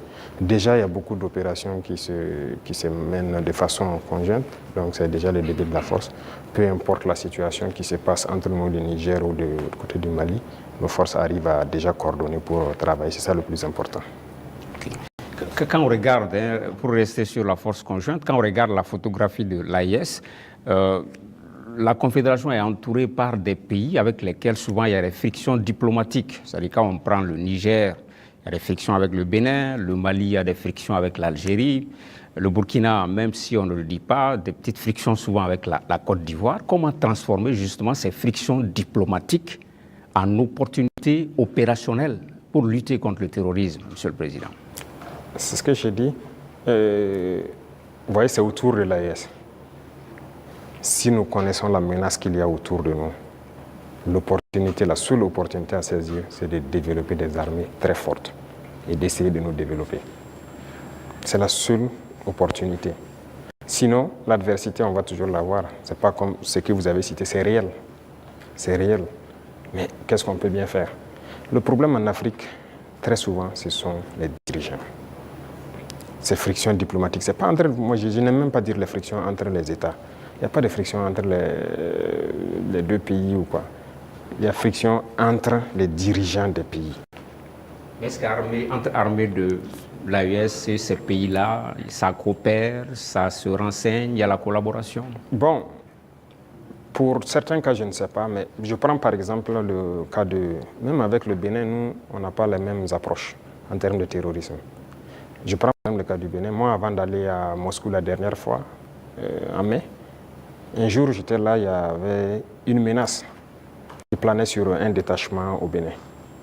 Mais les militaires n'attendent pas de monter au niveau politique ou quoi que ce soit pour certaines choses. Ils ont contacté nos forces à l'Est, qui ont confirmé en tout cas la menace. Ils ont demandé si on pouvait faire quelque chose. Moi, j'étais encore là, c'était un samedi, je me souviens. J'ai ordonné à nos appareils d'aller survoler et voir ce qui se passe parce qu'ils ont intercepté les communications de regroupement. Effectivement, les drones sont arrivés à la frontière, ils ont vu que les terroristes se regroupaient pas loin de leur base. On a frappé et on a avorté l'attaque. Ce n'est pas une fois, ce n'est pas 2 fois. Vous voyez, les forces coopèrent. C'est ça l'esprit militaire. Un bon militaire, la menace d'abord, il y a une menace commune. Mais maintenant, c'est souvent au niveau, comme je l'ai dit, au niveau des dirigeants, beaucoup n'ont pas compris. Ils sont là dans des guerres inutiles. Mais le plus important, la menace est commune. Si quelqu'un croit qu'il peut se soustraire de la menace, il se trompe. Donc on coopère. Les militaires coopèrent. Vous avez dû voir, par exemple, nous et les dirigeants ivoiriens, il ne faut pas se mentir, ça ne va pas. Mais vous avez dû voir nos militaires, très souvent même, qui se retrouvent, qui s'assoient ensemble à la frontière, qui causent. Voilà, ça fait partie. C'est l'occasion de parler des 6 éléments du DARA. Où est-ce qu'on en est? On a entendu les autorités lors d'une conférence de presse, ils en ont parlé. Au niveau du Burkina Faso, comment est-ce que ça se passe? Qu'est-ce qu'ils ont dit? Ils ont franchi la frontière, ils ont été interpellés. Ils sont là. D'accord. Chaque fois que quelqu'un franchit la frontière, il rentre, mène des actions. Que ce sont des civils, généralement, ceux qui rentrent, qui posent des questions, qui font des enquêtes. Ça, c'est de l'espionnage, en fait. Donc, c'est logique qu'on les arrête et qu'on les entende. C'est comme avant ça, il y avait des gendarmes qui avaient franchi en armes. C'est arrivé 2 fois, il y avait 6 et 2 entre-temps. On les avait arrêtés, on les avait amenés jusqu'à Ouagadougou avec les armes, on les a auditionnés. Mais un jour, le ministre de la Défense m'a dit que son homologue l'a appelé et plaidé si on peut les libérer. J'ai vu les services de renseignement et j'ai dit, bon, écoutez, s'ils ne sont pas rentrés avec une mauvaise intention et tout, fraternité d'armes et tout ça, il faut les libérer. Le même jour, ils ont été libérés. Et nous aussi, nous espérions que les Ivoiriens, il y a des civils burkinabés en prison, qu'ils les libèrent. Malheureusement, c'est 2 ou 3 jours après, on apprend le décès de notre frère en prison. Et les autres qui sont en prison sont toujours en prison. Et même ce sont des civils, des commerçants. Écoutez, ça, c'est pas de la bonne collaboration. Donc, pour les 6 éléments, on attend. On n'a rien reçu d'abord comme approche ou quoi que ce soit. Pourtant, le porte-parole du gouvernement ivoirien a indiqué qu'ils espèrent, qu'ils privilégiaient la voie du dialogue avec le Burkina Faso. Il a dit en conférence de presse le mercredi passé. On les attend. Nous aussi, on avait privilégié la voie du dialogue. On espérait aussi qu'ils libèrent nos civils innocents et qu'ils viennent. Mais un est mort dans leur prison qui n'est même pas une prison conventionnelle. Donc, écoutez, chacun assume ses actes. Et nous, on n'a pas l'art de mentir. Ce qui est réel, on le dit. On n'a pas de personne à nous approcher d'abord. Donc la situation est telle qu'elle. Ouais, voilà. Les relations entre l'AES et la CEDEAO sont claires, elles sont limpides, c'est la rupture. On se pose des questions par rapport à l'UEMOA. Récemment, lors de la conférence des ministres des Finances de l'UEMOA, il était question que ce soit le Burkina Faso qui préside la conférence des ministres. Ça n'a pas été le cas. Comment est-ce que cette question a été abordée au niveau du collège des chefs de l'État de l'AES? Quelle lecture vous en faites? Non, ce n'est pas surprenant. Nous, on était préparés à ça, ce n'est pas surprenant. Vous voyez, il y a des gens qui se prévalent de gouverner toute l'Afrique de l'Ouest et qui sont les... Ça ne marche pas avec nous. Ça ne marche pas, on les a dit clairement. Moi, j'ai des gens avec certains chefs d'État, j'ai dit ça ne marche pas. Y a-t-il de quoi quitter l'UEMOA, Monsieur le Président? Mais s'il y a nécessité. Et peut-être on tend vers ça. Si on ne peut pas gouverner, qu'est-ce que vous voulez? On nous cherche. Ça a été le même cas que la CEDEAO. On nous pose vers la porte, on va partir. Donc on les regarde. La balle est dans leur camp. En préparant l'émission, Monsieur le Président, on a appris que vous aimez cette formule « tout est urgent ». Au sein de l'AIS, est-ce qu'il y a plus urgent, même dans la hiérarchisation des urgences, qu'est-ce qu'on peut privilégier aujourd'hui? Les urgences au niveau de l'AIS? Oui. C'est la question sécuritaire. C'est le plus urgent. Et vient maintenant la question du développement qui est liée à la question sécuritaire.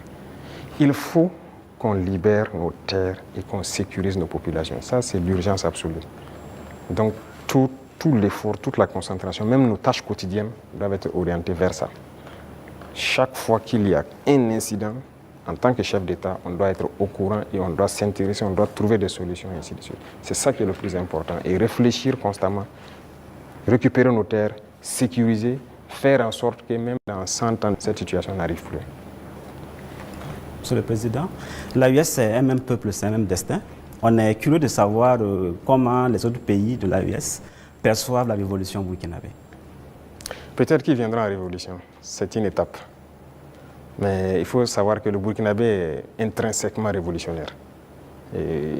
C'est le même peuple par la mentalité actuellement qu'on a réussi à inculquer. Mais fondamentalement, vous-même vous êtes Burkinabé, vous savez que non, n'est pas facile. Le Burkinabé est intrinsèquement révolutionnaire. Ça fait que la révolution passe plus facilement. Voilà. Même quand on ne faisait pas la révolution, les gens même réclamaient la révolution. Donc les autres, ils vont aussi proclamer sûrement, j'espère. On n'a pas le choix que de faire une révolution. Sinon, tout autre concept ne marchera pas. Voilà, il faut révolutionner. Merci donc à vous pour ces différentes questions relatives donc à la diplomatie et à l'AES.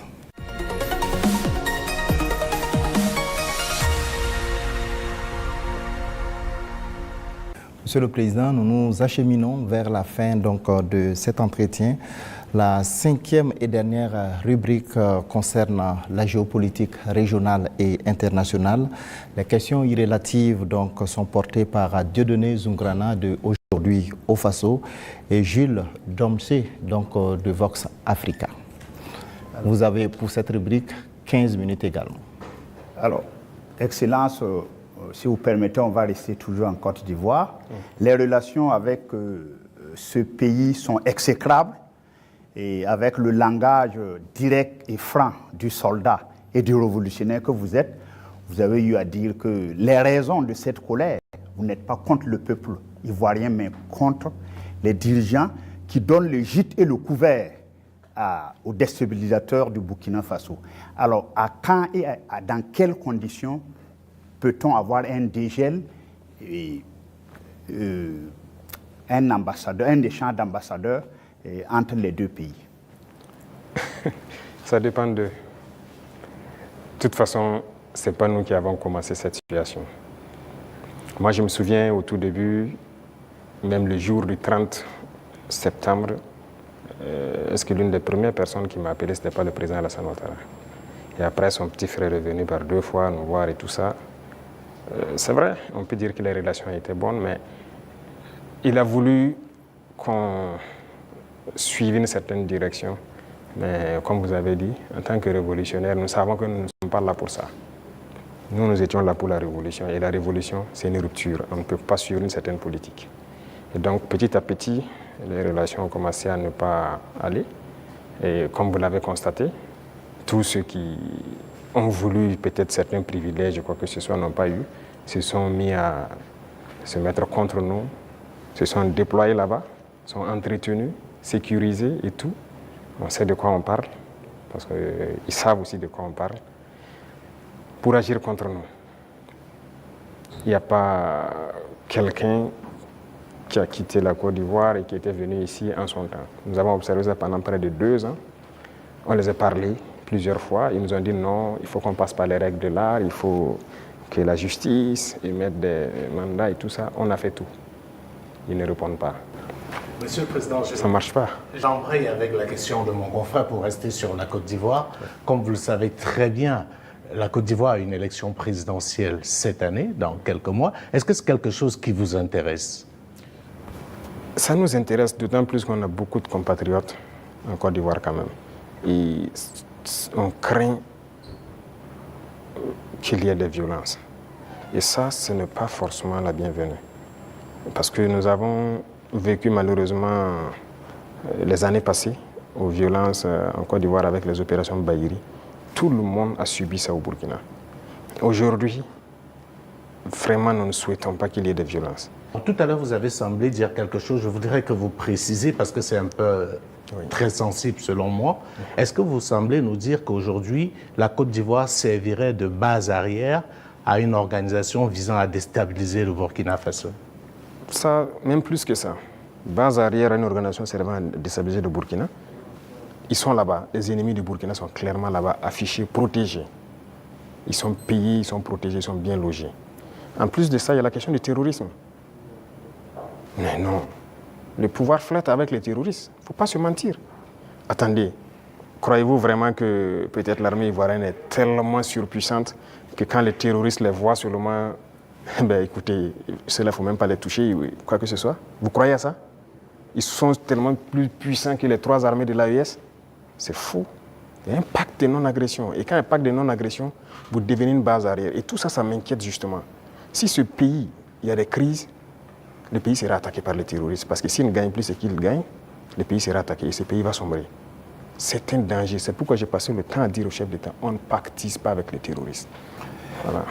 Alors, Monsieur le Président, qu'est-ce que vous répondez à ceux qui disent, bon, la géopolitique quand même avec la Côte d'Ivoire, ce pays voisin, qui abrite la plus grande diaspora burkinabé, alors que, bon, vos contempteurs vous accusent de pratiquer la diplomatie du muscle avec ce pays, au détriment justement de nos Paweto qui sont là-bas. Qu'est-ce que vous leur répondez?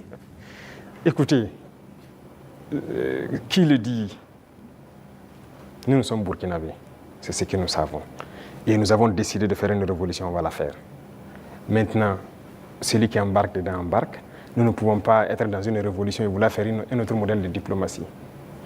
Je vous ai dit la diplomatie mensongère et tout ce qu'il y a. On n'est pas prêt à être dans ce sillon-là. S'il y a quelque chose qui ne va pas, qu'on ait le courage de vous dire ça ne va pas. Il ne faut pas faire de l'hypocrisie. Généralement, les gens devant les micros et tout ça, non, tout va bien, si c'est ça, on est en train de... C'est faux, ça ne va pas bien. Il faut avoir le courage de le dire, il faut qu'on s'asseye, qu'on parle et qu'on se dise la vérité. Mais si les gens ne veulent pas ça, parce que juste dans leur tête, bon, il faut que ces gars-là quittent, parce qu'on ne veut pas de révolution en Afrique de l'Ouest. Ça ne va pas marcher. Donc, chacun se prépare à assumer les conséquences de la situation. Alors, pour sortir de la Côte d'Ivoire, Monsieur le Président, on reste quand même au niveau de l'AES. Vous avez certainement suivi le dernier sondage fait par nos confrères de Jeune Afrique. Et avec des résultats qui peuvent sembler étonnants, les populations des pays francophones sont tous favorables à l'AES. Je dirais, même la Côte d'Ivoire, à 66%, apprécie ce qui se fait au niveau de l'AES. Alors, comment est-ce que vous recevez ce message? Ah bon? Je n'ai même pas pu suivre ça, parce que moi, je ne suis plus ce média. Alors, on est compris, c'était un sondage qu'ils ont commandé. Peut-être qu'ils ne s'attendaient pas à ce résultat, mais le résultat est tel. Ils ont été au Cameroun, ils ont été au Sénégal, ils ont été au Bénin, ils ont été en Côte d'Ivoire. Et là-bas, les populations sont tous favorables à l'AES et apprécient dans leur grande majorité ce qui se fait au niveau de l'AES. C'est logique, je dirais. Les populations ouest-africaines sont la plupart du temps liées. C'est la même famille. C'est le colon qui nous a divisés. Et quand les gens voient qu'on essaie de s'unir, ça ne fait qu'inspirer, ça ne peut faire que plaisir. Donc moi, ça ne m'étonne pas que ces populations apprécient. Et ce qui m'étonne, c'est le fait qu'ils aient publié. Pourquoi ils ont publié ça? Ça donne de réfléchir. Pas le choix. Quand vous commandez une enquête, c'est connu. Après, vous êtes obligé de publier les résultats. Bon, peut-être ça. Voilà. Mais il faut faire attention à ces gens parce que... Je suis totalement d'accord avec vous. Voilà, ils sont pas assez. Sinon, je suis d'accord. C'est normal, c'est logique. Avec la permission de Dieudonné, je voudrais vous poser une question concernant justement votre relation avec une autre organisation. Qu'est-ce que vous faites encore dans l'Union africaine? Ah, bonne question. Alors, je dirais que notre situation dans l'Union africaine est tellement passive qu'on ne sait pas si on est dans l'Union ou si on n'est pas dans l'Union. On nous a suspendus depuis. Personne ne nous parle. C'est vraiment un silence radio. Donc alors, moi je ne sais pas si je suis dans l'Union ou pas. Mais est-ce qu'il ne faudrait pas marquer le coup en posant aussi un acte historique, comme cela a été le cas avec la CEDEAO, en claquant la porte à une institution qui visiblement ne sert pas à grand chose? J'ai eu à discuter avec un diplomate de cette organisation. Et après, nous avons vu qu'ils ont nommé un médiateur, le président burundais, qui devrait même venir ici la semaine passée, je pense, mais après, il y a eu question d'agenda avec nous. Et on l'attend, on veut l'écouter d'abord, parce que nous-mêmes, nous voulons savoir pourquoi ils se comportent comme ça.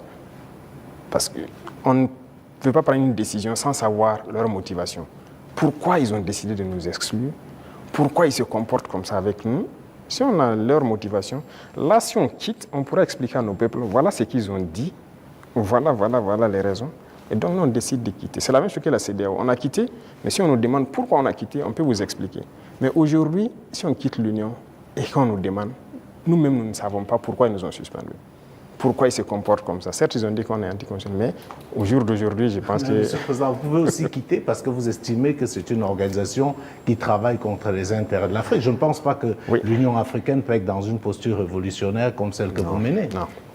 Par respect pour certaines personnes, voilà pourquoi j'ai dit j'attends que le médiateur qui a été nommé, qui a déjà envoyé son émissaire, prenne contact avec nous.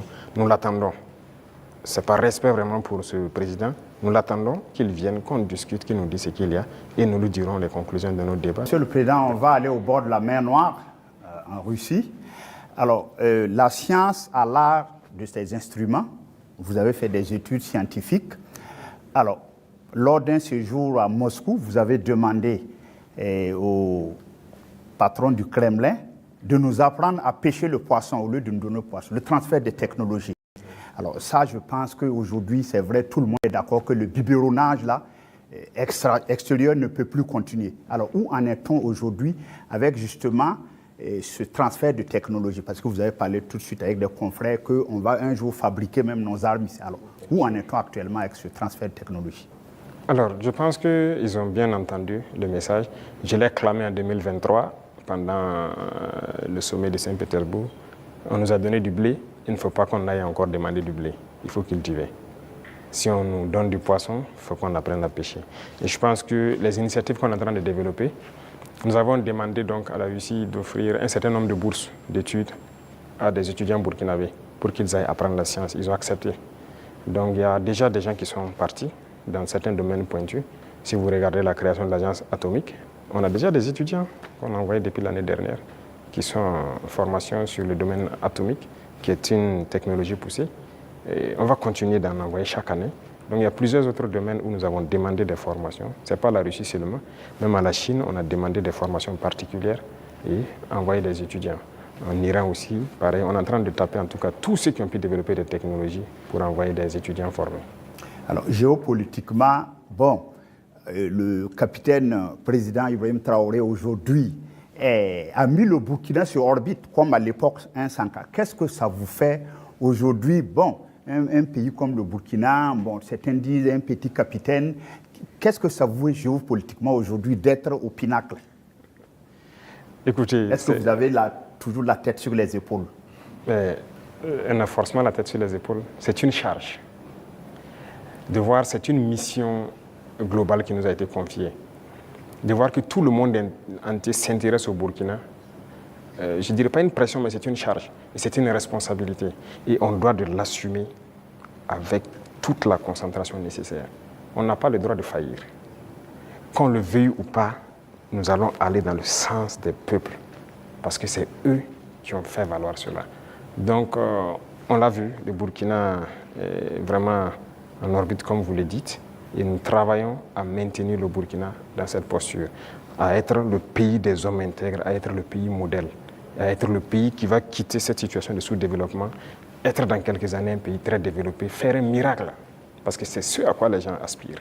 Et aussi pouvoir donner notre part de voix et de tout ce qu'il y a, voilà, pour le bonheur du monde, si je peux dire. Depuis que vous êtes chef d'État, vous voyagez très peu. Oui. Le seul pays en Afrique où vous êtes allé, c'est probablement la Russie, si je ne m'abuse. Et on a vu vos homologues africains aux États-Unis, avec une sorte de photo de classe, avec le président Trump. Et je vous donne un commentaire d'un ami à moi qui me disait « Le capitaine Traoré n'aurait jamais accepté ça ». Est-ce que c'est vrai? Écoutez, moi je voyage peu, comme vous l'avez dit. Et je suis parti en Russie 2 fois, mais pour des objectifs bien précis. Il se peut que j'aille vers d'autres partenaires pour des objectifs bien précis. À part ça, je ne compte pas aller faire le tour du monde comme les autres le font. Parce que pour moi, il faut rester concentré, travailler pour son pays. Le président Trump lui-même, il a dit « America first ». C'est l'Amérique d'abord, il travaille pour les intérêts des Américains.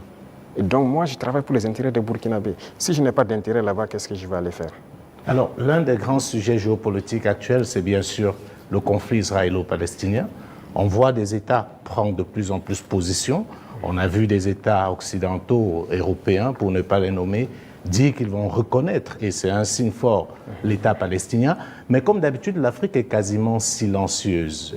Elle est dans la position attentiste. Est-ce que vous, du Burkina, vous pouvez donner une position qui permet de comprendre un peu ce que pense l'Afrique par rapport à ce qu'on est en train de vivre aujourd'hui dans la bande de Gaza? Je ne peux pas vous donner une position qui permet de voir ce que pense l'Afrique. Certains Africains, ou certains dirigeants africains. Parce que beaucoup de dirigeants africains ont une autre manière de voir les choses. C'est le malheur de l'Afrique, si je peux le dire, on n'est pas unis. On ne voit pas de la même manière. Certains ont peur, certains ont les mains liées, certains sont là pour les intérêts d'autres personnes. Écoutez, l'Occident a amené des gens qui ont grandi chez eux, tout faire chez eux, venir les mettre chefs d'État en Afrique. Donc c'est eux qui contrôlent tout ça. Et donc l'Afrique ne peut pas avoir une opinion. Mais je sais qu'au fond de tout un chacun, personne n'aimerait voir ce qui se passe là-bas, se passer chez lui. Mais malheureusement, sur le continent africain, il y a une situation pareille. Au Congo, qu'est-ce qu'on fait même pour le Congo? En République démocratique du Congo. Ça fait combien de millions de morts? Depuis combien de temps? Nous-mêmes, nous sommes en guerre. Est-ce que vous avez vu des pays africains même porter la voix pour le Burkina depuis les 10 années passées? C'est rare. C'est rare. Donc, l'Africain a ce problème-là. Pendant que quand vous voyez en Europe, ils ont un problème. Tout le monde est uni, les gens arrivent à rapidement trouver des solutions. Les États-Unis, c'est pareil. Mais l'Afrique a ce problème. Vous voyez, ça fait 10 ans que nous on se bat. Vous n'avez pas entendu quelqu'un porter la voix du Burkina au niveau des institutions internationales, quoi que ce soit, ni le Mali, ni le Niger. Nos populations meurent, ce n'est pas leur problème. Congo, ça meurt, ce n'est pas notre problème. La dernière fois, j'ai essayé dans une de mes paroles d'essayer de parler pour que... Ça fait combien de millions de morts? Le Soudan, regardez comment il se déchire. Il y a beaucoup de conflits sur notre sol déjà et on n'arrive même pas à porter la voix. Donc, comment on va aller porter la voix des autres? Donc, il faut que nous, Africains, on s'éveille. Est-ce que le Burkina pourrait reconnaître un État palestinien?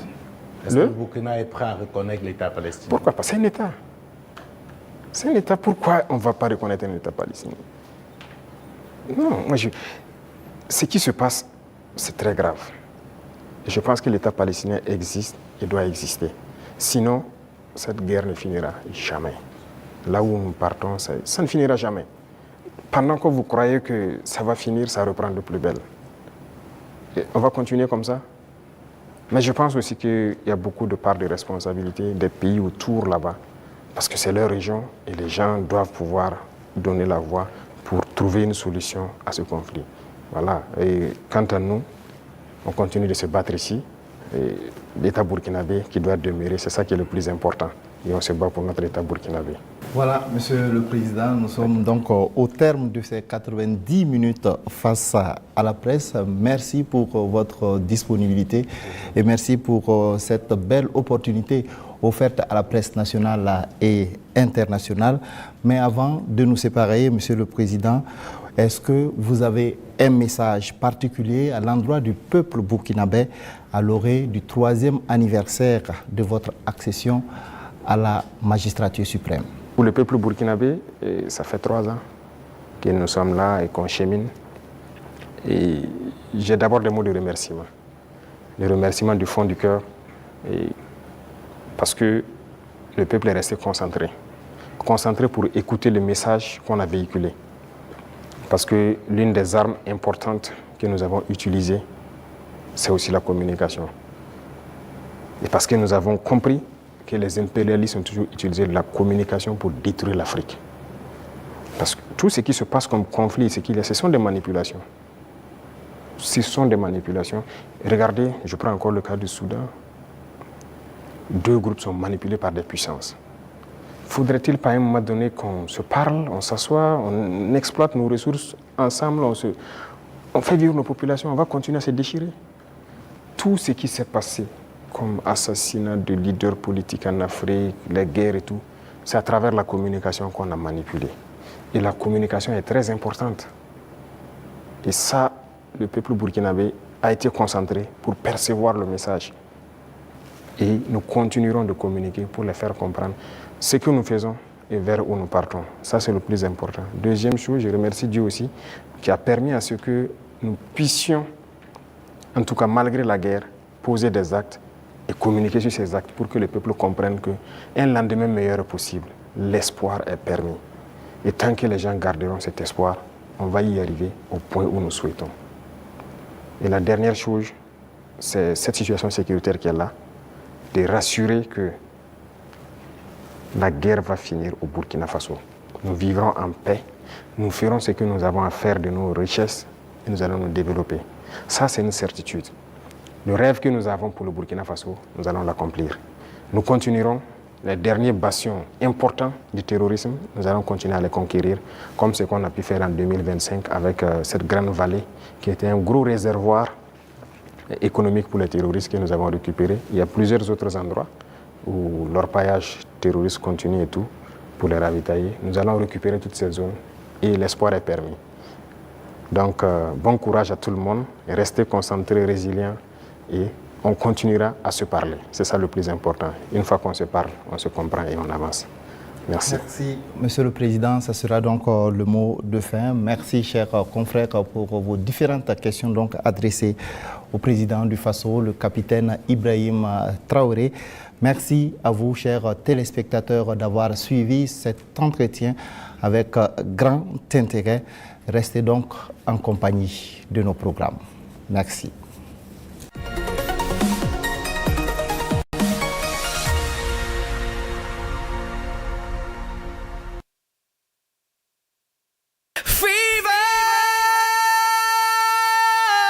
Faso Academy,